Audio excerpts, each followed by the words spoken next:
Kita ke informasi yang pertama, Saudara. Direktorat Reserse Kriminal Khusus Polda Sulawesi Utara akan melanjutkan proses penyidikan terbuka dan transparan kasus dugaan korupsi dana hibah di Gereja Masehi Injili Minahasa atau GEMIM. Hal ini menyusul ditolaknya permohonan pra-peradilan oleh salah satu tersangka oleh Hakim Pengadilan Negeri Manado.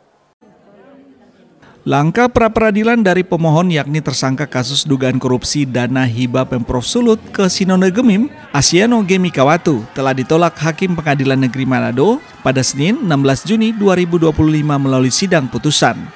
Direktur Reserse Kriminal Khusus Polda Sulut Winardi Prabowo mengatakan permohonan pra-peradilan tersebut adalah hak semua orang sebagai bentuk kontrol untuk profesionalisme proses hukum yang dilakukan penyidik. Dalam permohonan pra-peradilan ini, Winardi menyampaikan Polda Sulut sebagai termohon, membantah apa yang menjadi pokok permasalahan yang diajukan pemohon, yakni sah atau tidaknya penetapan tersangka terhadap tersangka AGK yang dilakukan penyidik. Menurutnya langkah proses penyidikan telah dilakukan penyidik secara profesional. Atas putusan pengadilan, Ditreskrimsus Polda Sulut juga akan melanjutkan proses penyidikan kasus tersebut.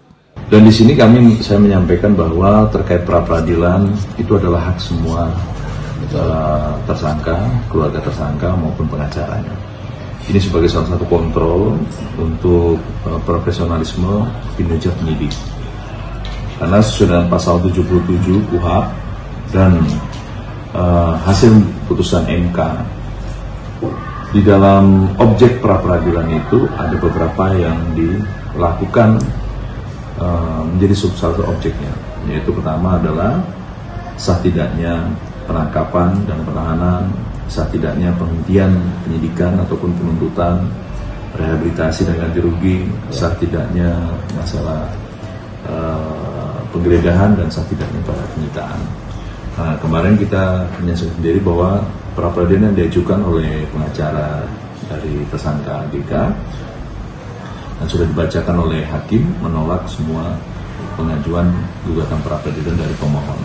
Winardi menambahkan pihaknya juga kini secara maraton berupaya melengkapi berkas perkara 5 tersangka kasus dugaan dana hibah GEMIM yang dikembalikan Kejaksaan Tinggi Sulut pada Mei 2025 lalu.